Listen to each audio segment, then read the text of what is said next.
നമ്മുടെ hair growth ചലഞ്ചിന്റെ 10ാമത്തെ video ആട്ടോ ഇന്ന് നമ്മൾ മുടി വളർച്ച കൂട്ടാൻ വേണ്ടിയിട്ടുള്ളൊരു ഹെയർ പാക്ക് ആണ് ചെയ്യുന്നത്. അതിന് നമുക്ക് വേണ്ട ഐറ്റംസ് മുരിങ്ങ ഇലയും പിന്നെ കഞ്ഞിവെള്ളം ആട്ടോ.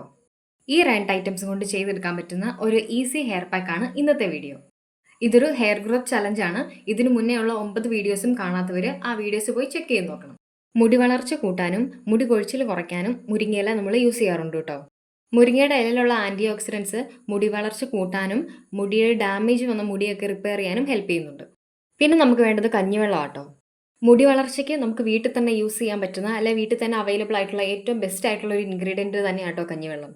ഈ മുരിങ്ങയിലയും കഞ്ഞിവെള്ളവും കൂടെ മിക്സിയിലിട്ട് അടിച്ചെടുക്കണം. എന്നിട്ട് നമ്മൾ എപ്പോഴും ചെയ്യുന്ന പോലെ തന്നെ ഒരു തുണിയിലിട്ട് പിഴിഞ്ഞ് അരിച്ചെടുക്കണം കേട്ടോ.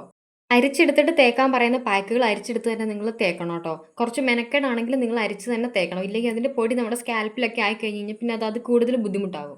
മുരിങ്ങയില മുടിയെ കുറച്ച് ഡ്രൈ ആക്കാൻ സാധ്യതയുണ്ട് കേട്ടോ. അതുകൊണ്ട് ഈ പാക്ക് അപ്ലൈ ചെയ്യുന്നതിന് മുന്നേ ഒന്നെങ്കിൽ നിങ്ങൾ ഹെയർ ഓയിൽ ചെയ്യണം, ഇല്ലെങ്കിൽ ഇതിനകത്തോട്ട് നിങ്ങളുടെ ഹെയർ ഓയിൽ ആഡ് ചെയ്താൽ മതി കേട്ടോ. ഹെയർ ഗ്രോത്തിനുള്ള ഓയിൽ പ്രിപ്പയർ ചെയ്തിട്ടുള്ള വീഡിയോ കണ്ടിട്ടില്ലാത്തവർ കണ്ടു നോക്കണം കേട്ടോ. ഓരോരോ പാർട്ടീഷൻസ് ആയിട്ട് എടുത്ത് ആദ്യമേ സ്കാൽപ്പിൽ ഫുൾ അപ്ലൈ ചെയ്തിട്ട് പിന്നെ നമുക്ക് ലെങ്ത്തിലോട്ടും അപ്ലൈ ചെയ്ത് കൊടുക്കാം കേട്ടോ. എല്ലാം ഒരു 4 മിനിറ്റിന് താഴെയുള്ള വീഡിയോസ് ആട്ടോ നമ്മൾ ചെയ്തിട്ടുള്ളത്. ഒട്ടും ലാഗ് അടിപ്പിക്കാതെ വലിച്ചു നീട്ടാതെ ആവശ്യമുള്ള കണ്ടന്റുകൾ മാത്രമേ നമ്മൾ പറയുന്നുള്ളൂ കേട്ടോ. അപ്ലൈ ചെയ്ത് ഒരു അരമണിക്കൂർ കഴിയുമ്പോൾ നമുക്ക് വാഷ് ചെയ്ത് കളയാട്ടോ. ഷാമ്പൂ ഇട്ട് കഴുകുന്നവർ ഒരു മൈൽഡ് ഷാമ്പൂ യൂസ് ചെയ്ത് കഴുകാൻ ശ്രമിക്കണം കേട്ടോ. ചാനലിൽ hair care, skin care related ആയിട്ടുള്ള വീഡിയോസ് ആണ് കൂടുതലും ഇടുന്നത്. നിങ്ങളുടെ ഒരു oily acne prone sensitive skin type ആണെങ്കിൽ നിങ്ങൾക്ക് ഹെൽപ്ഫുൾ ആവുന്ന വീഡിയോസ് ആയിരിക്കും കേട്ടോ ഞാൻ കൂടുതലും ചെയ്യുന്നത്.